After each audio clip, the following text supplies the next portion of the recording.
İnsan son Saat zamanlarına manusia geldiğinde menemui ajalnya, dia akan merasa sangat haus. Bahkan walaupun ia minum air sebanyak lautan, rasa hausnya itu tidak akan hilang. Dan pada saat itu, saat manusia hendak mengucapkan selamat tinggal pada dunia, setan datang mendekatinya dengan membawa segelas air dan mencoba untuk menipu dan menguji imannya.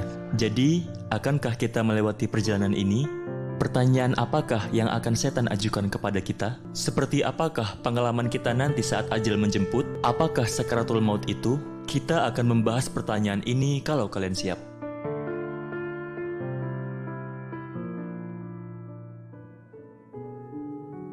Pada suatu hari, seorang hamba Allah yang setia bernama Abu Zakaria terbaring di ranjang kematiannya. Teman-teman dan orang-orang yang dia cintai bersamanya di menit-menit terakhirnya itu. Temannya merasa bahwa dia di akhir kehidupannya dan mulai melafalkan kalimat tauhid La ilaha illallah. Tapi anehnya, setiap kali dia mengulangi kalimat tersebut, Abu Zakaria selalu memalingkan wajahnya. Sang teman menatapnya sekali lagi dan mengulang kalimat La ilaha illallah. Dia pun kembali memalingkan wajahnya. Saat temannya itu mengulangi kalimat tersebut untuk yang terakhir kalinya, dia pun menjawab, "Aku tidak akan pernah mengucapkan kalimat itu."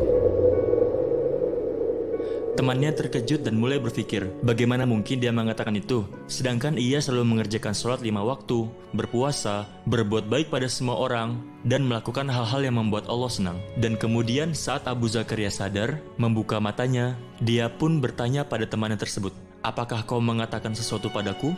Sang teman pun menjelaskan apa yang telah terjadi dan membuat semua orang terkejut.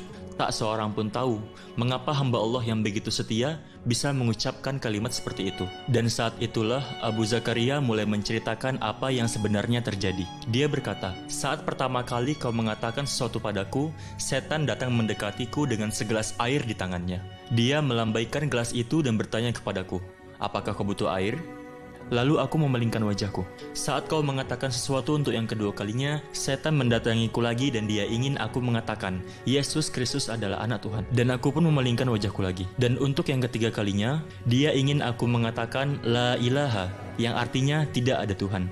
Dan aku pun menjawab, aku tidak akan pernah mengucapkan kalimat itu." Setelah menjelaskan semua itu, hamba Allah tersebut mengucapkan kalimat syahadat dan meninggal dunia dengan tenang. Saudaraku, peristiwa yang dialami hamba Allah ini adalah sakaratul maut. Nah, dari cerita ini, kalian pasti paham betapa melelahkan dan sulitnya momen tersebut. Dan di samping itu, banyak pertanyaan muncul di benak kita. Jadi, bagaimanakah rasanya sakaratul maut itu? Akankah kita akan melewatinya juga? Apakah yang harus kita lakukan agar pada saat itu kita tidak terjatuh dalam tipu daya setan? Bagaimana kita membedakan mana yang salah dan mana yang benar pada saat itu? Ya, kita semua tanpa terkecuali akan melewati momen tersebut. Dan setan akan melakukan usaha terbaiknya untuk menipu kita. Dia akan melancarkan serangannya untuk menguji iman kita.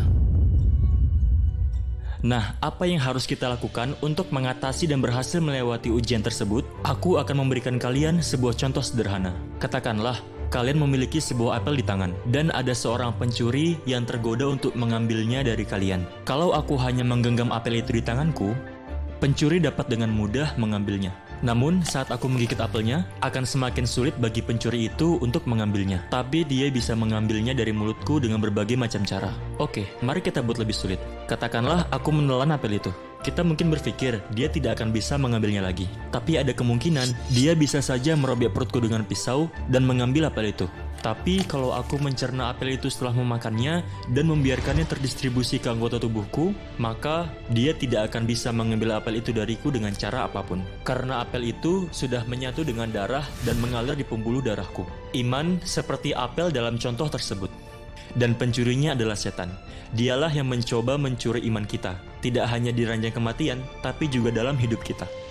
Kalau kita membiarkan pikiran, jiwa, dan juga hati kita menyerap kebenaran iman dan memastikan bahwa iman kita menyatu dengan darah dan nadi kita, setan tidak akan bisa melakukan apapun dalam hidup dan kematian kita. Kita bisa membentengi iman hanya dengan membaca atau mendengarkan bukti yang menegaskan keberadaan Allah, nubuah Nabi Muhammad SAW, dan rukun iman lainnya.